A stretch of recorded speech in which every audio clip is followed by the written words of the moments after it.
the New Zealand Tech Podcast, brought to you by Gorilla Technology, proactive and strategic.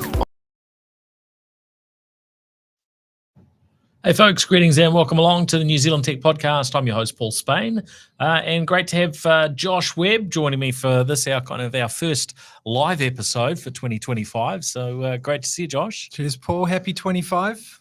Yes, it's an exciting year ahead, I hope.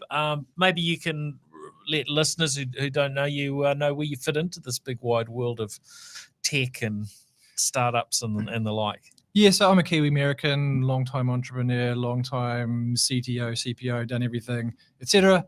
Current life is I'm a consultant. I'm actually focused on sort of innovation, new product development, and currently run my own consultancy, and also work quite closely with a company called HYPR that is very much in the new product development mode. A lot of our stuff we do is sort of top secret stealth mode work. So at the moment I'm doing one of those projects. But yeah, I've that's probably about the summary. How does that sound? Yep, that's good.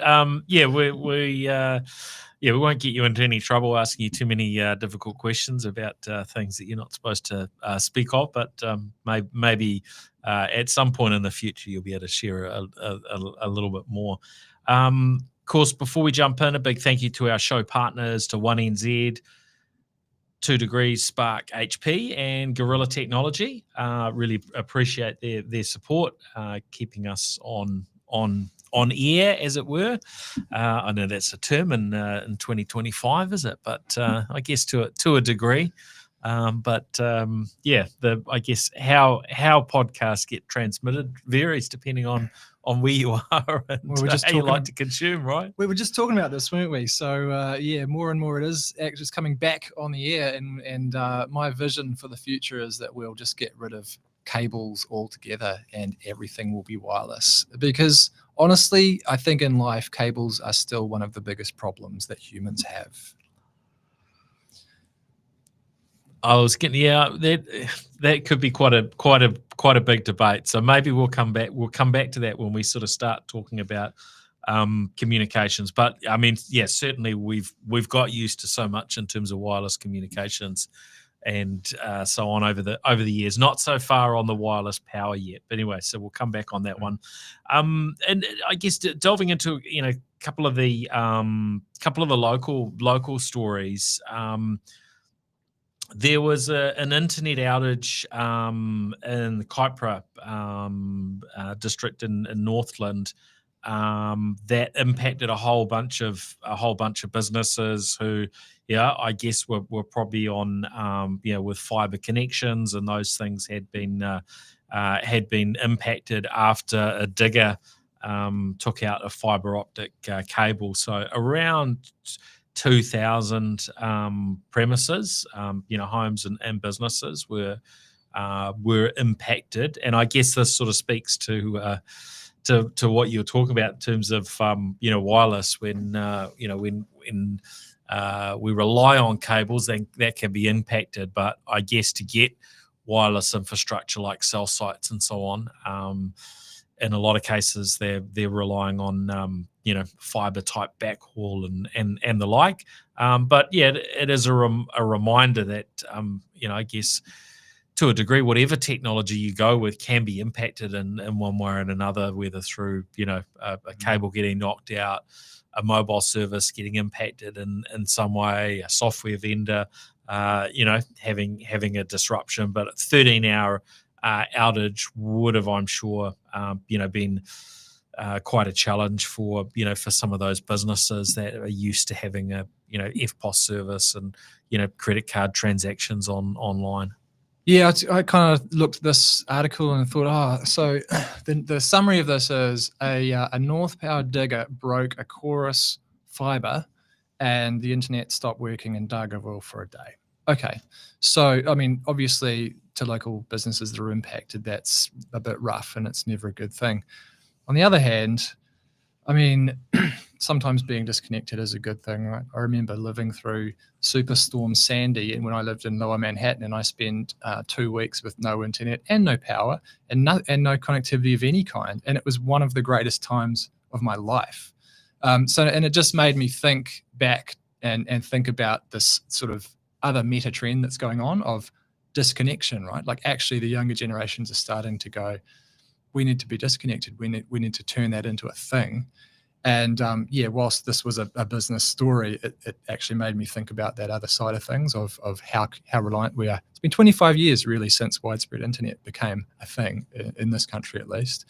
And that's not that long when you think about it. It's become so just part of the furniture now.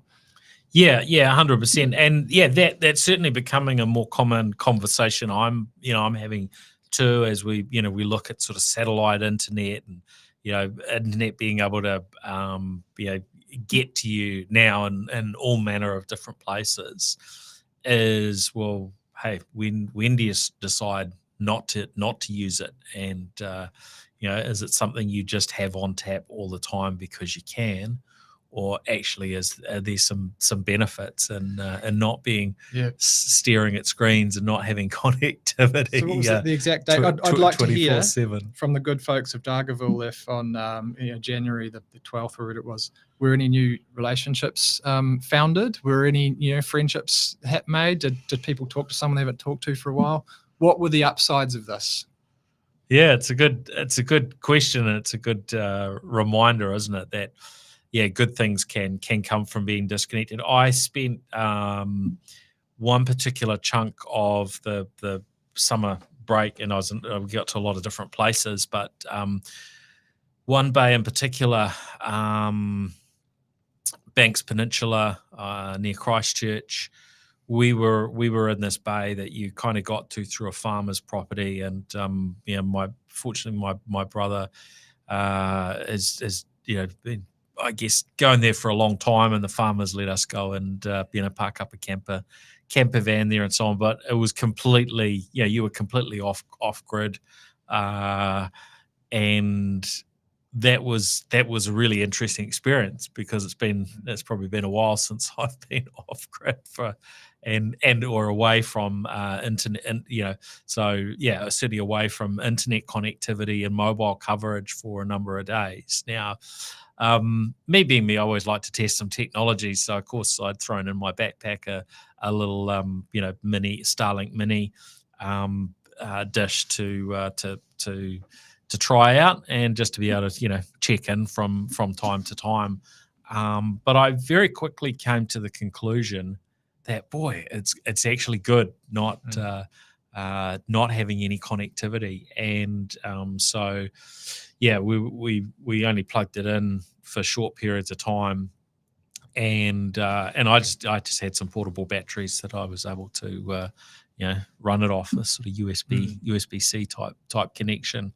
But there was one occasion where my brother was either going to have to go for a bit of a drive up to see the farmers and have a chat to them, or he could just give them a call. So I hooked up the Starlink, and of course all our mobile networks in New Zealand now, you can do IP calling. So as long as you've got an internet connection, your normal texting and mobile calling services just light up as though you've got a connection to the cell site. He did that, was very pleased with it. He ended up mentioning it to the farmers, who mentioned that their connectivity to this particular bay with Chorus had got impacted at some stage, I don't know, over the last year or two.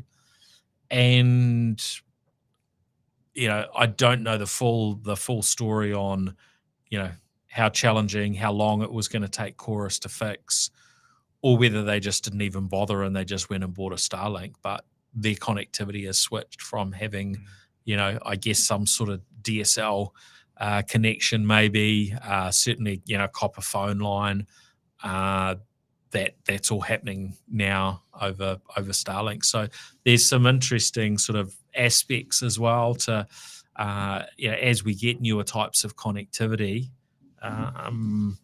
how does delivering broadband to these rural locations and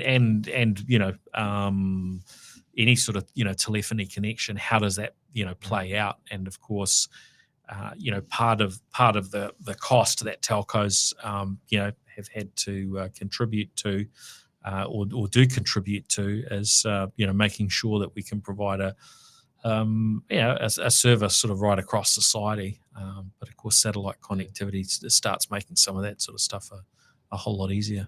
I was a big fan of Starlink. I was one of the first adopters in New Zealand, in fact, and I've been constantly surprised about how great it is because my place is rural, my place in Wellington.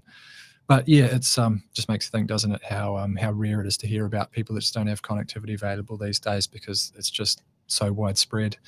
Well, it's great that you managed to take the internet with you on vacation, but more importantly, did you get a bit of sunshine on your feet, Paul? Did you get a bit of boating in? Or got out in the water. We hauled in 9 crayfish on Christmas morning, so you can imagine Christmas lunch was we were well sport, put it that way. So colour me impressed. So that it was pretty neat actually. So always nice to to get that time and time with relatives, time with other friends and so on during that window of time. And I think unplugging was is one of those things that when you get used to being connected in all the time, you realize actually a lot of times it's better for you. So very pleased with that. Now this kind of dovetails into the news that we had sort of leading up to Christmas, that One NZ and Starlink turned on their service. So this just happened. What we bit over a week before the end of the year. And we're now in this scenario that if you're on the right handset and you're on the One NZ network, then you have that potential of being in one of those areas that has 0 cell sites nearby. But of course, there are cell sites flying over now on some of these Starlink satellites, and so the top 3 phones from Samsung are in the list that have got the. If you're looking on the One NZ website, I've got the tick as satellite ready and turned on. So that's the Galaxy Z Flip 6, Z Fold 6, S24 Ultra, and then they've got a list down to some reasonably low priced smartphones of the last few years, down to their A13, which is $200, or would have been a $200 handset when it was sold. $200 to $300 is my guess anyway. Certainly sub $400 handset, and those devices are in testing. So no doubt will be on soon. Oppo got their Find X8 Pro, and then they're in testing with some of their Reno 12 models.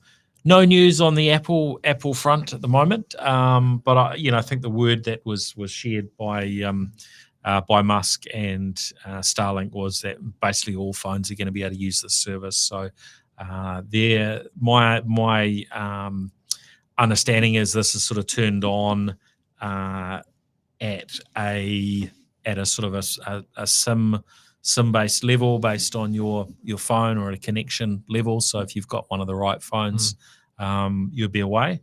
Do you happen to know what the technology is? I don't know. I've never looked into it. But are they using 5G, 4G, or is there something else that's transceiving? So this is basically, from the phone's perspective, it just looks like another cell site. Okay. I believe they're 4G, and so it looks like a 4G cell site. However, the capabilities that are turned on initially are just for SMS. And the reason being is there's not enough of the satellites going around to have that with a cellular capability to have continuous access. So if you think of Starlink and you put out your satellite dish, and it's able to pick up multiple satellites at a time and give you that continuous connectivity, but it's only a subset, something like, and I'm pulling numbers out of the air here, but it's certainly at single digits. You could say, I'm just trying to guess here, maybe it's 3% of Starlink dishes or Starlink satellites at the moment have that cellular capability. So you might have to wait. A couple of minutes or so to be in coverage for your message to go. But when it gets the connectivity, then the text you've sent will send, and your incoming one will be received. So that's the new world. I don't imagine it's going to take 1NZ too long to start switching on more phones. Under their SpaceX page, they've got those handsets listed out for folks that are interested, and we can include that in show notes. Under Apple, it says more information about eligible iPhones is coming soon. My pick is probably not. We're not waiting months and months for this sort of stuff to happen. It'll probably be turned on largely in weeks, based on a reply I saw online from Jason Paris at 1NZ. So the world forever changes. We get to a point where there's virtually no dead spots unless you're in a cave or underwater, etc. Right? I'm in the Apple ecosystem, so it's still not something available to me. But I do keep noticing the little satellite pop up, and I know that I can see that it's available on my handset. I just it's only available for emergencies. So that's their Global Star service that they've had. So iPhone 14s onwards have that capability, and that doesn't use a traditional cell site. So it's talking to those satellites using a different mechanism. But we have a limited capability as far as Global Star at the moment. Late last year, it was announced that Apple are investing or prepaying Global Star. I think it was $1.1 billion US dollars to extend or expand their coverage, which I guess at the moment is used for emergency SOS type type features sort of predominantly, but is turned on, I think, in the States now, that you can use it to send iMessages or text messages if you're out of coverage there as well. Yeah, there's an eventual sort of big convenience factor, isn't there? But it seems like right now the main use case is still, or the most important use case is sort of emergency situations and I'm stuck in the wilderness and that sort of stuff. And eventually it gets to, I'm on holiday and I don't want to bring my Starlink dish with me for my crayfishing. Yeah, well, most people aren't going to be doing that, right? That's the sort of reality. And but nice to know you've got the connectivity if you need it. I didn't. I probably could have got away without it, but I like to try out and test out these things, and it had been a while since I was in a position of wanting to test the Starlink, and it's pretty impressive technology these days, and how quickly you can get one of those little units, up and running in that sort of scenario. It's almost instant, it's like, wow, that's really easy. So yeah. And onto other topics. Meta has I guess been getting their fair share of attention on an international front. First of all, then they got quite a big backlash after some of these AI identities that they had put online, and I guess they hadn't really got a whole lot of attention, before December or January, and it just kind of hit that. Hold on, Meta have been making up these characters. Liv was presented as a proud black queer mama, by Meta, but actually not really a person at all. It was this generated sort of personality, creating content If you have a look at these in their world, right? These meta bots, I hadn't been aware of them. I didn't know that they existed. But when I saw this, I took a look at them, and these things are wild. They have really elaborate backstories with families, histories, and all sorts of stuff. And they're floating around on Meta, interacting with people. I'm not sure how you get them to interact. I don't know how you find them. I actually haven't had that experience as a occasional Meta user. But what I do know, and you can see, is that if you ask them about themselves, they'll tell you about themselves. But if you ask them if they're real, they'll straight up tell you, no, we're not real. No, we pretend. And so they'll basically say, yep, no, I was just lying about that. I made it up. In that sort of uncanny valley AI way that we're probably used to with ChatGPT and things now.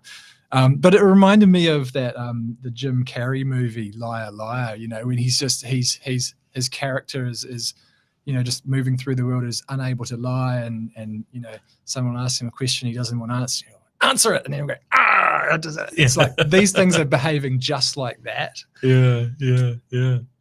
Yeah, it's interesting, isn't it? And they were, they were certainly, called out in terms of some of the answers that they were giving around, well, who created you? And they were, trying to come up with something that kind of sounded really good and made it look really good. And then as they were sort of pressed a little bit more, they maybe revealed that maybe they weren't being quite so straight. One of their answers was, I was programmed by a team of 100 diverse engineers from around the world, and the truth was it was just a handful of people in a room. Something along those lines. So interesting. As we see the likes of Facebook and others really experiment with the role of AI and sort of experiment in differing directions, some of which just don't go down very well, and you scratch your head and wonder why did they think this was a good idea. Other use cases that make more sense. Now, the other area where Meta's getting attention is that they've decided to throw out the fact checkers, and this one it certainly caught me by surprise. I know there's been varying admissions across social media companies, X and Facebook of like, well, actually, we messed with XYZ content because the US government told us to, although we weren't legally obliged to, but we did, and we went down these differing tracks. But it seemed in many ways like some wisdom in having some sort of fact checking. But now they've really admitted that the fact checking processes were prone to a lot of issues and actually pretty unreliable, and so they're actually following the direction that Musk has taken with X, the community notes functionality, whereby it sort of comes down to the users of the platform to to sort of steer a response and clarify whether the content is actually legitimate or not. Do you have a sort of feel of how this will go down? I mean, I kind of like this idea of relying on a broader community. If you've got a big enough base of users, and I guess if they're in one particular political direction or another, that could influence the outcomes. But in general, you should be able to expect people to be able to guide and point back to kind of factual sources and so on, and challenge, I guess, incorrect content. What do you think? It feels like a bit of a movement towards it's the wiki model, right? Or it's a little bit more Reddit-like, right? It's decentralization, and in a lot of ways, I like that idea. And the alternative is, and what they were previously using were other corporations whose sole job is just, we do fact checking and you pay us to do that, and we recruit people that fact check. And okay, they might do a good job of that, but there are always many motivations in business, right? And so when you give this back to the community, you do remove some of those sort of intrinsic motivations and potentials for bias. So I do like that aspect of it. It makes me wonder if the Meta bots are streamed into any of that community fact checking too, right? Like, do they get a go as well? Yeah. Well, they've deleted them now, right? So yeah. Yeah, but I do know, and from working in the media industry in the past, any kind of moderation is a really hard job to do satisfactorily for everyone. Yeah, it's hard to please everyone, and moderation, particularly fact checking at scale, is really hard. So yeah, it's going to be a good experiment to watch and see how it goes. But my gut feeling is it probably could be an improvement over sort of paid third parties. Yeah, look, I think it's going to be one of those wait and see type things. There's certainly, as with any of these sort of changes, there's a backlash, right? And so there's been a lot of negative coverage around the change to date. But I certainly wouldn't be surprised to see if in 6-12 months that actually it sort of settles and people are reasonably accepting of the change. I think the reality is, though, there's never going to be a perfect scenario, and you're never going to please everyone, right? Because we all going to have differing viewpoints on what's right, what's the truth or not, and so on, and who's speaking rubbish and who's not. We've seen this with some of the fallout on in the UK, where the Prime Minister, Sakir, what's it? I forget how do you say his surname? I'm trying to remember. Starmer. And he's sort of been called out by Musk, and there's a lot of backwards and forwards, and it's like I don't know who's telling the truth on some of that, some of these things. It's pretty heavy topics of abuse in the UK. But I guess over time we'll get some reality there. But it's it seems like a lot of finger pointing and so on at the moment, and the technology is not necessarily able to solve all the issues, I guess. There's potential for gaming the system in either case, right? So you get rid of the companies, you give it to the community, and then you can game the system in various ways. So I mean, I'm pretty sure the Meta bots aren't in there, but there are other sort of concepts that people believe more or less in, or bot farms and political motivated sort of sentiment bombing, if you like. You quite often look at a site that's covered in reviews and go, yeah, but are these real? Are they bot farmed? Are they has there been some manipulation going on? So you'd have to rely on the ability to filter those to real and reliable community notes, or if you're going to rely on community notes, right? Now, in either case, I guess you're somewhat relying on Meta to do a good job of making sure that's happening.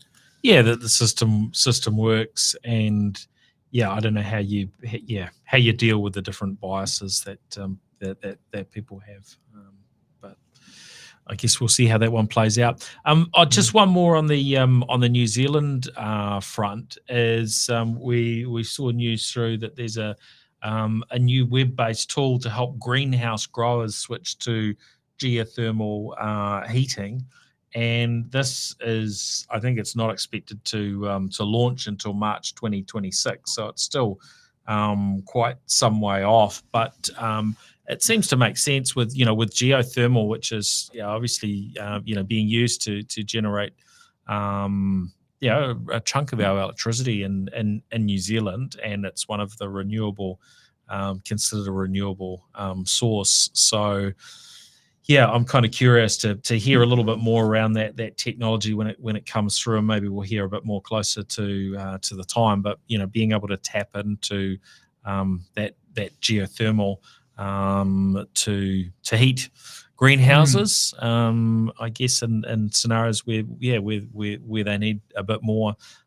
heating, then that sounds like it would make a lot of sense for New Zealand. We've got that amazing situation that so much of our electricity is coming from renewables anyway, and if you can just tap into the heat directly, and I'm not sure of the technical realities of how they achieve this, but if you're able to tap into the geothermal heat directly for those greenhouses, that sounds pretty good. When I first saw this article, I immediately thought it must be some kind of a scheme where you just trying to funnel generated energy to different places, but it does appear, at least to be, this is a legitimate attempt to use physics to transfer heat directly from the geothermal source to the greenhouse, which obviously needs to be somehow co-located nearby. And it like immediately where my mind went, and I admit my mind is not normal, was like, what kind of brand names would you put on these things? Like if you were growing tomatoes on the side of a volcano, would they be volcanomatoes? Or would you have geopotatoes? Or like, where are you going to actually take this? Because that's like, ultimately you're going to take them into a supermarket and sell this, right? Yeah. It's a good point. There's some interesting potential there from a branding perspective. Now, right at the end of the year over the break, we saw news that from the US Treasury saying they were hacked by China in a major incident, and by that sort of talking about state-sponsored hackers having broken into the US Treasury Department's technology systems in December, that they were able to access the computers of some of their staff, and apparently unclassified documents. We're just going to keep hearing these stories, right? It doesn't seem to stop in terms of issues from a cyber perspective, and it does seem that those that are being attributed to to nation states and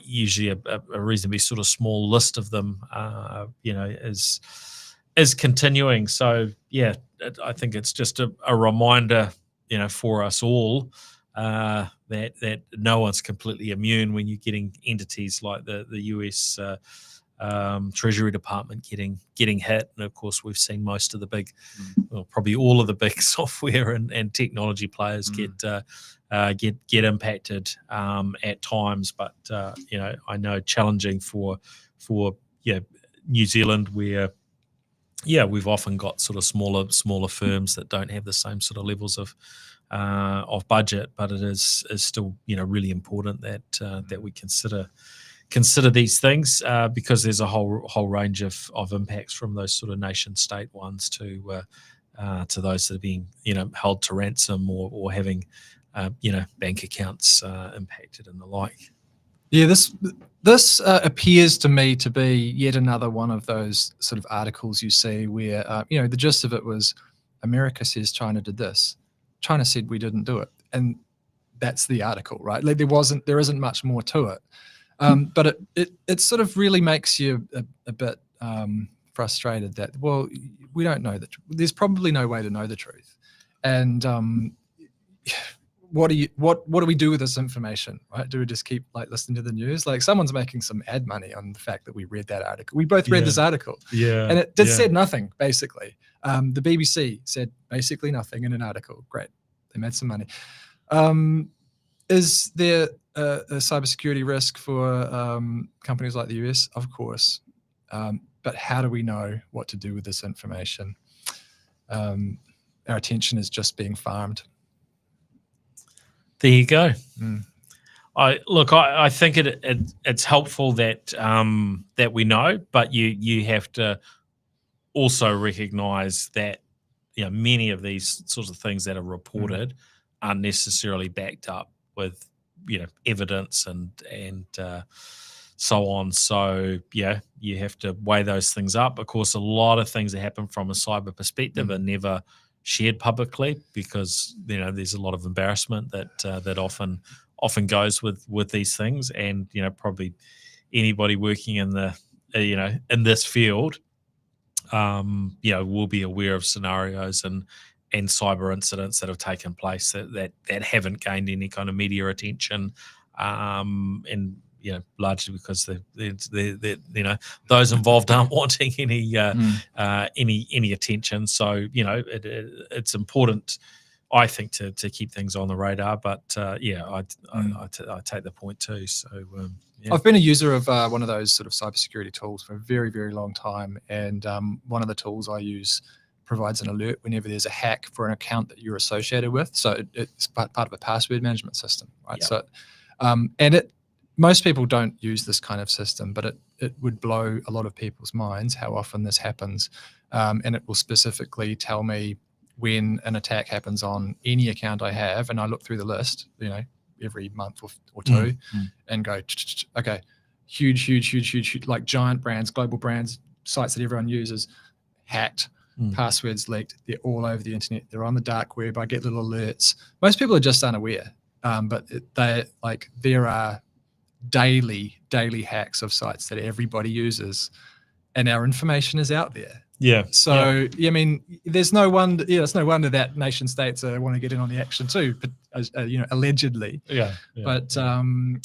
yes, it's a big concern that gets very little attention because, frankly, it's a little bit boring and hard to understand and kind of esoteric for the average human, I think. Yeah.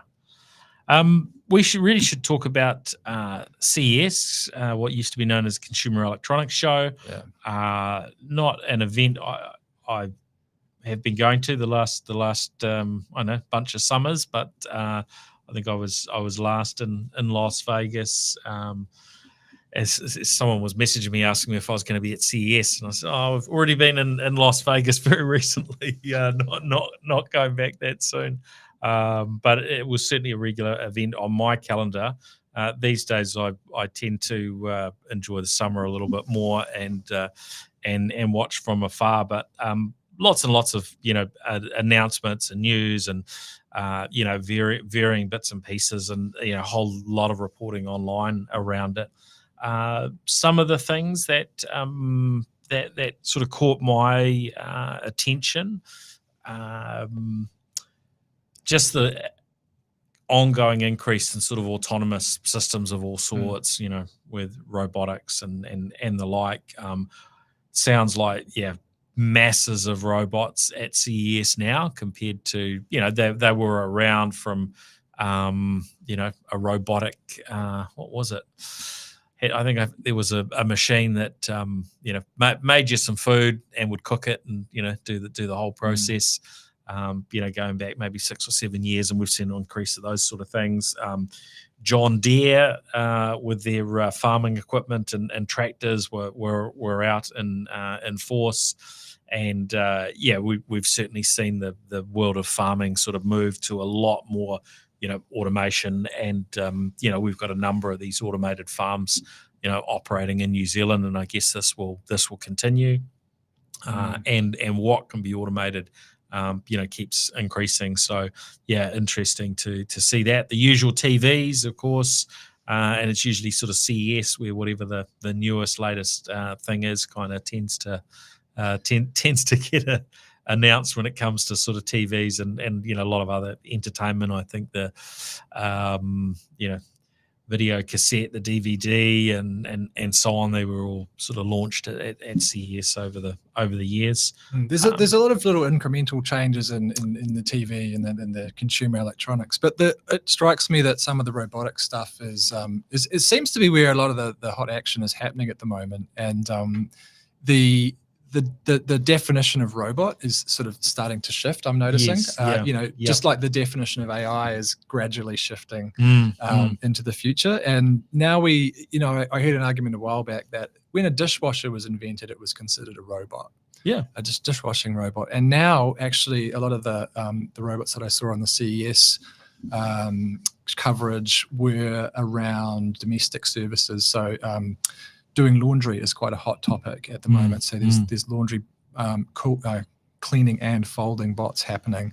And also just around generally cleaning up. Some of the robotic vacuums have been a thing for the last decade or so, and now they're starting to get robotic arms that will actually pick up socks and move things out of the way. And that was always one of the biggest problems. So my Roomba used to just get caught up on a rug, and now they can sort of solve these. So we're getting to the point where they're beyond experimental and started to become truly useful labor-saving devices, which is the dream. And then one day, sometime hopefully soon, we're going to get this Tesla Optimus bot, and it's going to do absolutely anything. And then we can sit back and play PlayStation for more hours per day, right? Like that's the dream.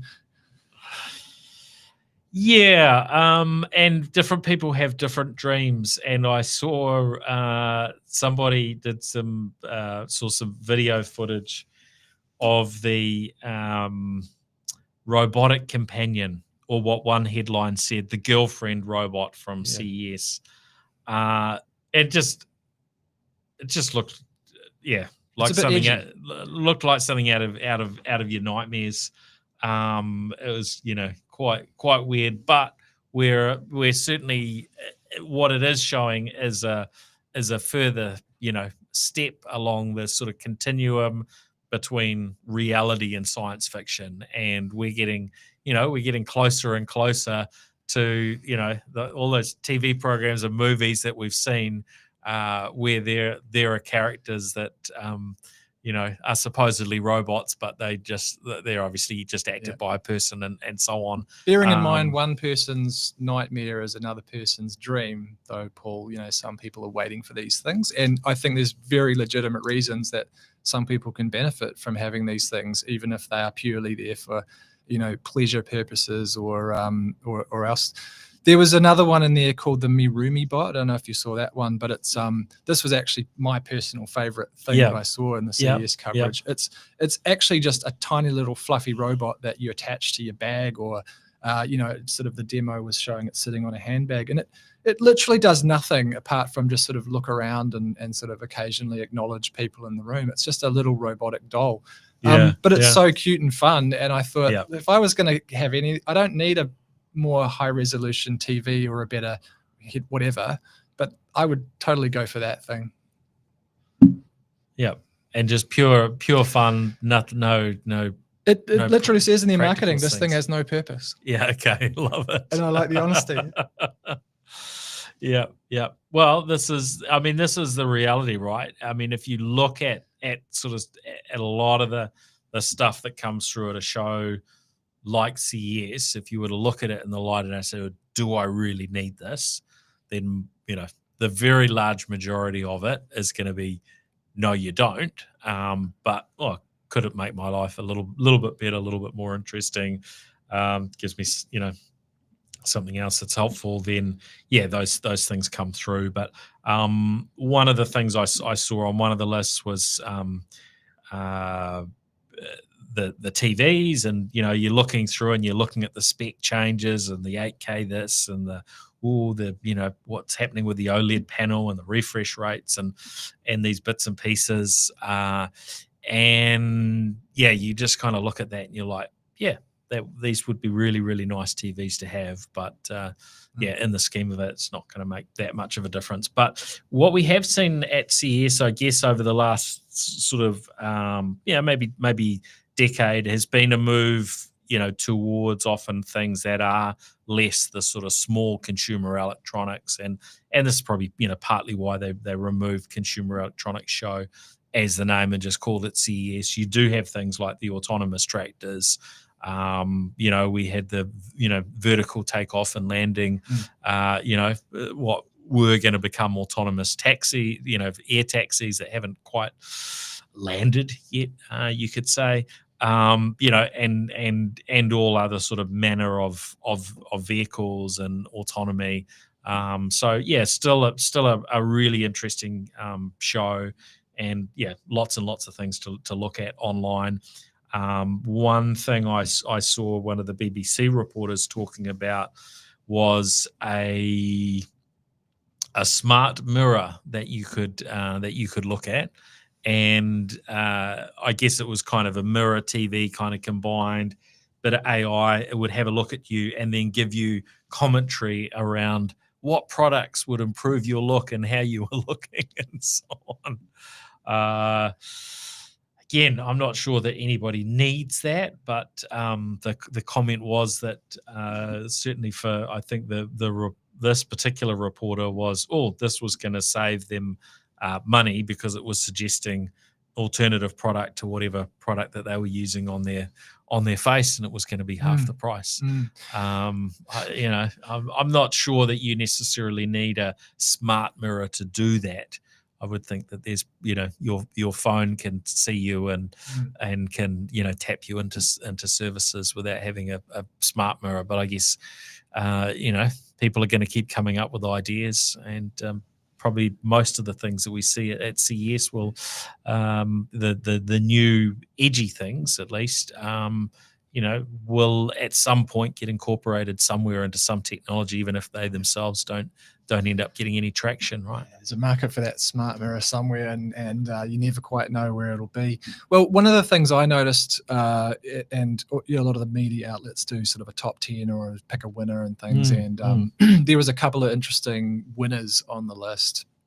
One was in sort of an accessibility device, a smart cane for blind people was the winner of, I think it was the Engadget one, and CNET's roundup actually had the number one as sort of NVIDIA's new Cosmos AI model, which is interesting because obviously it's not really a consumer-oriented product at all. No, it's actually an AI model that is used for training AI. So if you're familiar with how AI learns, they're thinking, we can't have millions of robots running around the world making mistakes to figure out how to operate in the world, because it would cause all sorts of problems and people would keep falling over them. So what they've done, they've built this model which robots can basically virtually go into to learn how to operate in the real world. So they're training a robot to use the real world by simulating the real world, which is both like completely nonsensical and very sensible at the same time. But very, very interesting, right? It's synthetic data, but really on steroids. That is one of the things I think we've seen from Wave out of the UK, which founded by a Kiwi who are doing the sort of the autonomous driving, and they've been generating, I guess, rather than having to, they don't have the advantage Tesla has of millions of vehicles on the road. So they're using AI to kind of generate and come up with all the scenarios for them to test on. So I think quite a bit of attention on NVIDIA and what they're up to, and it's fair to say they're doing incredibly well. Yeah, I'd love to actually spend a bit of time being a gamer inside this virtual world that they've come up with, because I can imagine if an AI generated this model, we're getting super meta here, right? But if an AI generated this model, does it think about all the annoying things that humans will do just to troll for robots? Like, people are going to boot it and see if it falls off a cliff, whatever. Like, did they make a model that does that? Not sure. If they didn't do that, then all these robots are going to get booted off cliffs as soon as they start permeating society. You mentioned this sort of picking up socks sort of robot before, and that one it's interesting because it's, some of these things are really the start of something, right? And I think it's Roborock, who, one of the big brands for the autonomous vacuum cleaners, that's got this little arm that comes up and can pick up the socks and put them in place. At the moment, that just seems largely sort of pointless, but you can imagine a few generations down and this technology will actually get to a point where it's like, oh, that actually could be, it could do enough to be somewhat useful. You're totally right. It's the first Darwinian mutation signal towards a future. Well, depending on what you believe in, of course, Paul. But the natural conclusion of that evolution is obviously any robot can do anything that involves hands and movement and all that sort of stuff. But if you look at the very clumsy robotic arm now, it's like it can't pick up much more than a sock because it's not very strong. Yeah. But it's not going to take long before people are hacking these Roombas, and I think doing the Robo Wars style battles with them. Yeah. Because those arms could take it, they'd be rolling each other over and beating each other. I'm in a strange, like, anti-robot violent mood today, apparently. Yeah, you could have robot wars, couldn't you, between your vacuum cleaners and see who can make the toughest. Yes. Really interesting to sort of delve in and see some of these things that are going on. Before we wrap up, US Supreme Court, do you think they're going to uphold this ban on TikTok, which would mean because apparently they haven't got any sort of deal behind the scenes to sell TikTok in the US, that TikTok will be banned on, I guess, the 19th of January US time. There've been a number of kind of takes of this from when Trump was last president. He was suggesting something like that.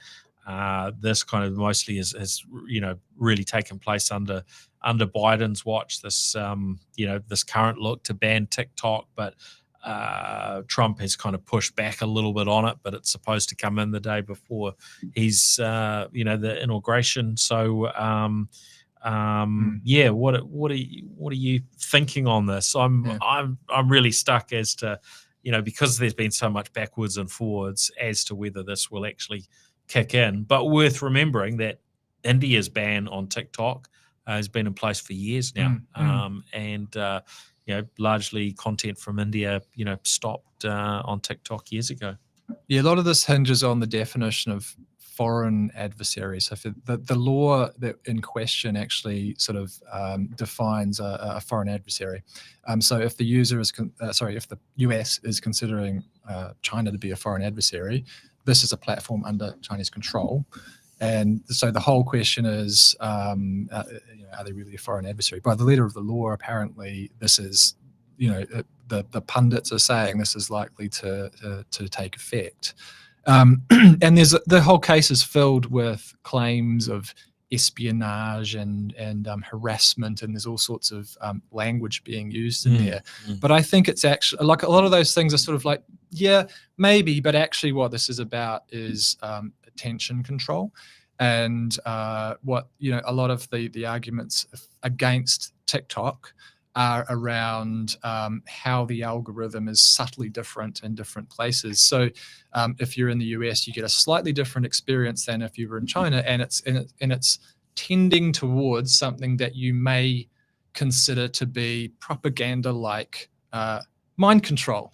Psyops, right? Like, people spend hours staring at a screen, hours. and you've got an algorithm that's kind of controlling what they see, and we've seen some pretty harsh consequences of that in varying ways, but it's really, really hard to monitor and to know the full story, because every individual sees their own unique take. The algorithm's going to give you something different than what it would give me or anybody else, and you don't understand and know those subtleties. And I guess we've got markets like China, where TikTok is from, that largely have banned social media platforms from other countries. Now they've got some scale, and there's a whole lot of other aspects there that play into it. So the real question is there intention behind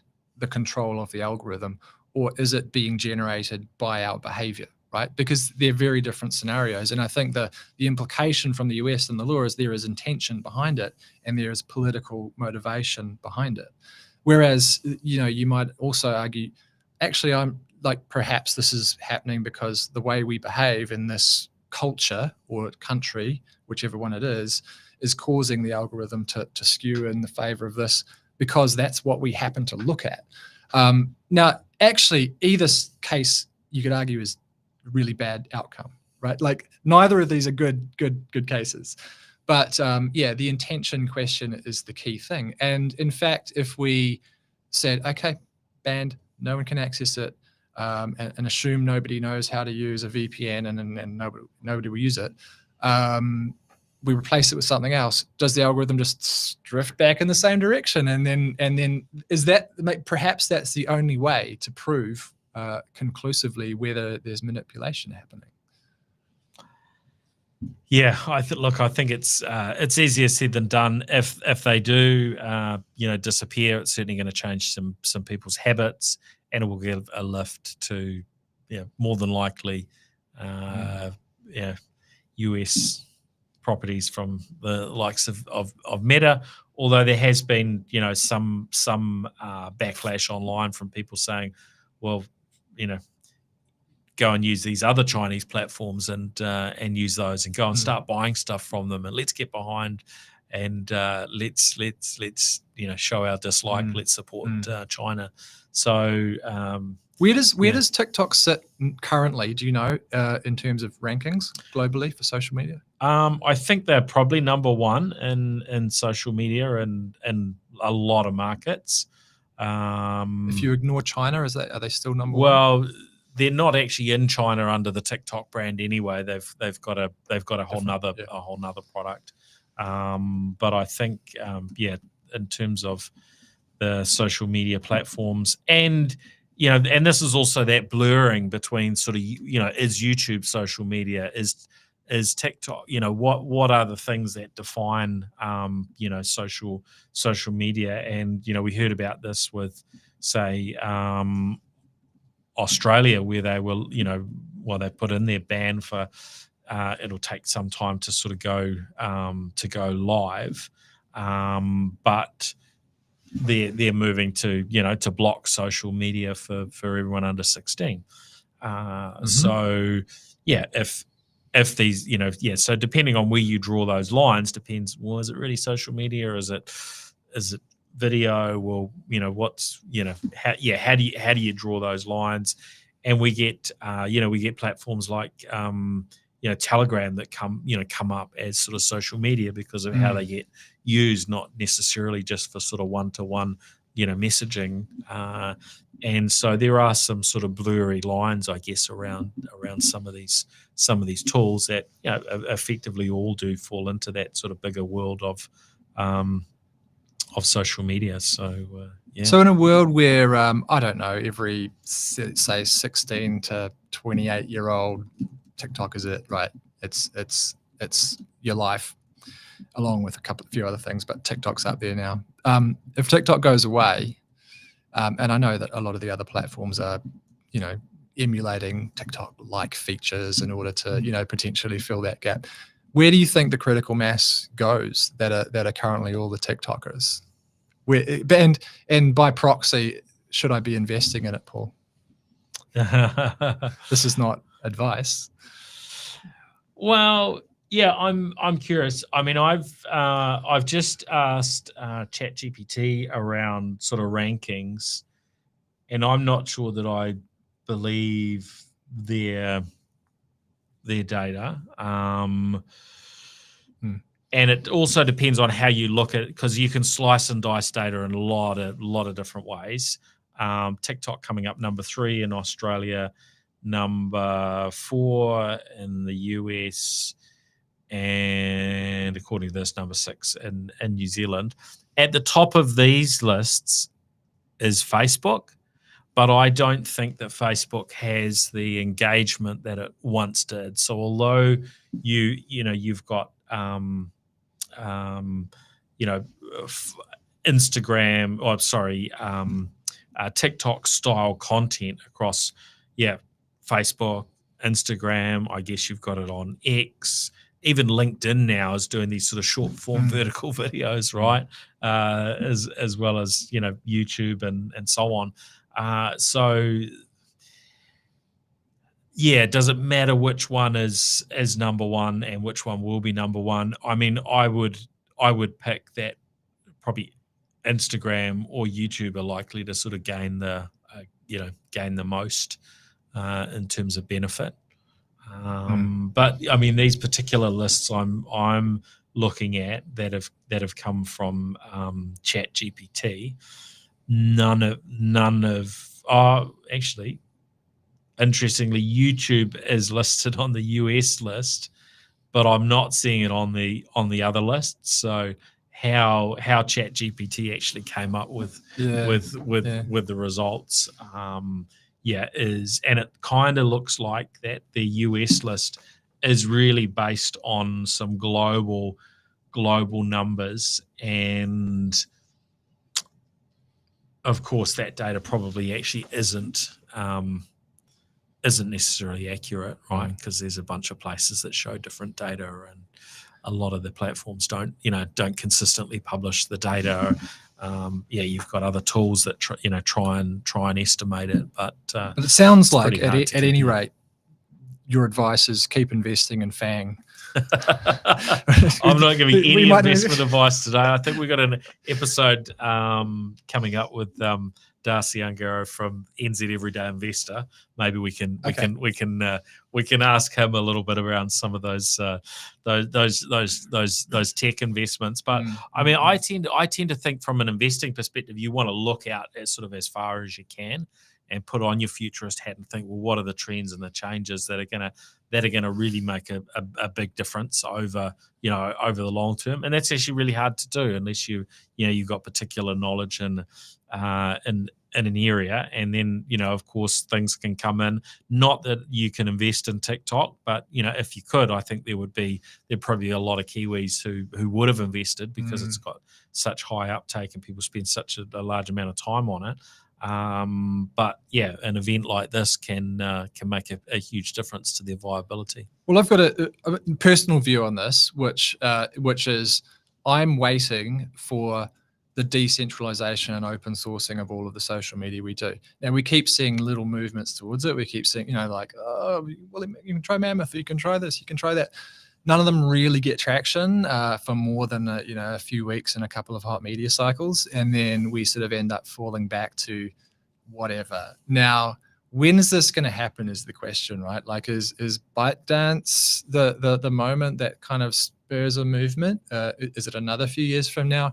Surely it has to happen, because we're still in this very sort of ad-driven, the user is the customer world. And at some point, something has to give, right? But when does that happen? I would love to see this being a moment where we go, can we just get rid of this big social media world, right? It's been long enough. It's been 20 years now. I remember you and I were friends, Paul, on Friendster, I think, in the 90s maybe, or the early 2000s, something like that. Yeah, early 2000s, pre-Facebook. We've been through Gen 1, Gen 2, Gen 3. Now, when do we get to this decentralized model? And I don't care if it's blockchain-based, open-sourced, like maybe Meta's bots can go and do that since they're out of jobs. We will see. The future typically doesn't land exactly as we imagine it, but often some variation thereof. So we'll keep watching this space. Yeah. Well, great to have you on the show again. Great to catch up, and always interesting insights from you, Josh. You've always been something of a futurist, and always thinking ahead and joining up dots, often in ways that and coming up with things that others might not see. So yeah, great to chat. Of course, a big thank you to our show partners, to 1NZ, 2 Degrees, Spark, HP, and Gorilla Technology. Before we finish up, anything else you wanted to share around sort of work you've been doing, or how people can get in touch with you and so on? Oh, no, I mean, look, I'm mostly working for a company called HYPR, and we're a consultancy. We're doing innovation, we're doing new product development, and anyone who's doing that in the corporate space can come and work with Hyper. We're a really talented, amazing team of people that move big rocks really fast, basically. So that's what we're doing, yeah, it's an exciting time at the moment. I'm sort of forbidden to talk about some of the work we do because a lot of it's sort of top secret, new stuff that is in stealth mode.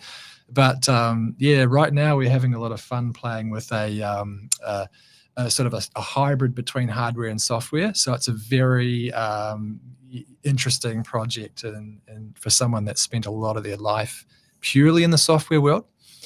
Starting to get to play with some real physical manifestations and all of the interplay between those. So yeah, that's been a good time for me lately. That's that's life today. Excellent. Yeah. Oh, well, thanks for joining us, and yeah, we'll look forward to what comes up throughout the year. Thanks everyone for listening in. If you've got any ideas or suggestions of content you're keen for us to focus on, definitely get in touch. Would love to hear from you. Of course, if you've been watching the video, you can listen to the show through sort of usual podcasting, audio podcast apps. If you've been listening to the audio, look us up on your favorite, video or social media platform, and follow us in those locations to get access to live streams and future videos. All right, thanks everyone. We'll catch you on the next episode. See ya. The New Zealand Tech Podcast, brought to you by Gorilla Technology, proactive and strategic IT.